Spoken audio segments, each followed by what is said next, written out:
Hey there, this is Seth, and in this video I'm going to show you how to pair and program this Lutron motion sensor. This one is set up to be in the corner. We currently have it set up right here. Sits right there like that. And this actually is a two-way switch. So there's another switch down here at the bottom of the stairs. This is a companion switch.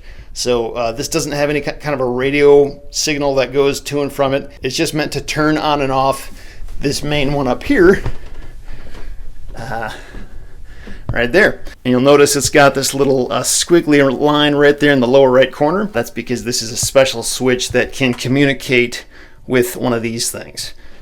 So there's actually a few different versions of this. I've got tutorials on some of the other ones out there. You can check those out if you want to. And there's also a few different versions of this kind of switch here. You can get one that's a dimmer, or you can get one like this that just turns it on and off. And whenever the light is on, you'll see this little LED turn on.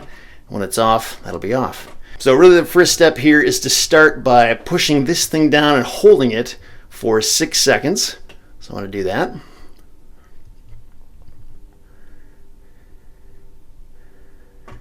Okay, so now we see it blinking, and then we got to do the exact same thing on this thing right at the top. There's two buttons. There's one that says test, and there's another one with a little light bulb next to it. So we're going to do this with the light bulb one. I'm going to push and hold that for 6 seconds as well.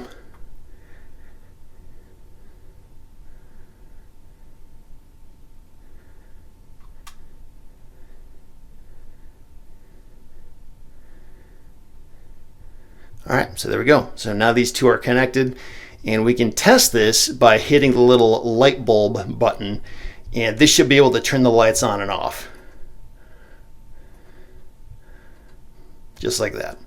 And I should say it's actually possible to set up this thing so that multiple motion sensors can control one switch, and likewise you could set it up so that one sensor controls multiple switches. So just keep that in mind. This tutorial is going to be really simple. We're just using one sensor and one switch, and that's it. So now these things are officially paired. The next step is to go ahead and program this based on the little instructions you see right here in the back. And these are also in the instruction manual, which is kind of boring and hard to read through, so that's why I'm making this video for you. Okay, so once you turn this thing over, you'll see a little chart here. We've got timeout, activity, and then auto on. So timeout, you can have this set to be 1 minute, 5 minutes, 15 minutes, or 30 minutes. And timeout just means how long is it going to take for this thing to turn the lights off after it stops sensing any motion. So the first step is just to push this button down, and you'll notice that all three of those things are solid. That's because it's set to 1 minute. So if we want to change this, go ahead and push this down and hold it until it starts blinking. Okay, so again, like I said, it's at 1 minute right now. If we push it again, now it's 5 minutes. So if I wanted to set it to 5 minutes, I would just push this down again and hold it until it turns solid. 15 minutes, same thing. 30 minutes, same thing. In terms of like how to program it and set it for that. And now it's back to 1 minute. So if I want to keep it at 1 minute, I'm going to push this down again. There we go. So you'll notice how it turned solid there and then turned off. So that's how you know it's set to 1 minute. So activity, so this can be low activity, which is this little stick figure just sitting there, medium activity, and high activity. Low activity means the sensor is going to be highly sensitive. So say if you're in an office and you want any motion whatsoever to turn these lights on, that's what that would do. Medium is it would take a little bit more motion, and high activity is it would take even more motion, like people walking through a hallway. So again, same thing, we just go ahead and push that. So it looks like currently it's set to medium. So if we wanted to change that, we just push and hold it down until it starts blinking.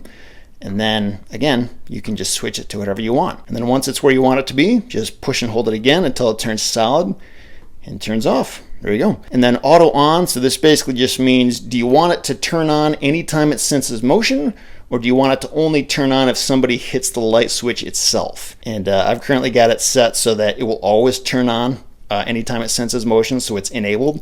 If we wanted to change that so that it only turns on when somebody hits the lights, we would just go ahead and push and hold this until it blinks, and then we could switch it to disabled. Some of these sensors have a function where it can sense ambient daylight. This particular one does not have that. So I'm just going to go ahead and push and hold this again until it turns solid. And there you go. And you'll notice that this thing is battery powered, so there's no wires you have to, wire behind the wall to make this work, which makes this a very flexible and easy to use kind of motion sensor. And in case you're wondering, these batteries do last a long time. I've had this one at work for us for over 3 years now. It turns on 10 to 20 times a day, every single day, and I still have not had to change this battery. So if you're worried about having to switch these out all the time, don't worry, it's not a problem. And once you got this all set the way you want it, you just go down here, and there's a little thing I had to use a sticker to put it right there in the corner. And then you just slide this right over it, and there you go. Now it's all set. So again, like I mentioned, this is set up to work with this light switch right here, and then this down here is a companion switch. I'll include links to all these things just so you have them in case you need them. And all you'd have to do is push this, and it would control the switch up there. And it pretty much works the exact same way. It's just that this does not have any kind of a radio communication with that. It's all through the wires. So hope that was helpful. I wish you all the best. Thanks for watching.